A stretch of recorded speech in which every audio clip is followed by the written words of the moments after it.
McKaylie. Tough first two games. Didn't lose them by much, but to drop those first two.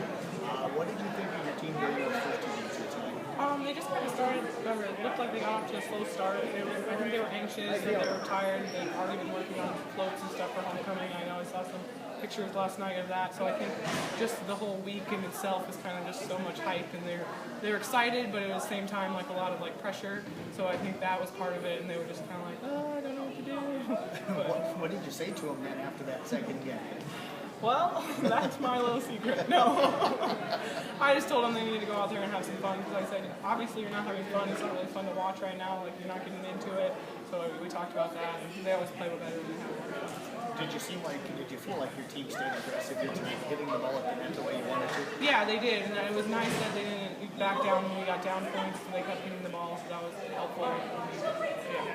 How important was it to get that lead in game 3 and maintain it? You jumped up early in game 1 and then let it slip away later. That was really important, and we've talked about that a lot, and keep pushing forward, because a lot of times we like to lay back a little bit and let them play, but we talked about that during our couple timeouts and said keep going, and we didn't push 2 at a time. It seemed like in that 5th game, when you had the lead there, like you called that timeout, it kind of almost looked like you were just telling them, just get that pass in there. Yeah, I said, we have 1 point to get, let's go. Coach, talk about your hitters tonight. I thought all 3 of them at times tonight, Madison, Anna, and Julia, really had some good spots. Yeah, they did. They did a nice job on mixing it up. They had some tips, and they're working on finding open spots. We talked about that in practice, and they're really listening, so it helps when they're coachable. I was going to say, Julia Fleece kind of started slowly, but yeah. those last few games really got going. Yeah.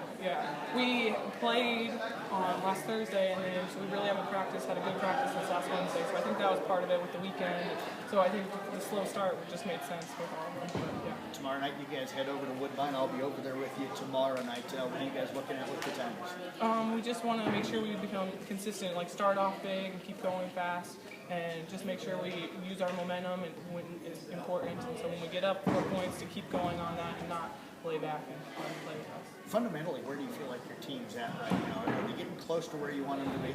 They're coming, yeah. We played Elkhorn the other night, and they played really well that night compared to tonight. I thought they played a lot better then. But fundamentally, they're coming. We talk a lot about ball control and all that good stuff.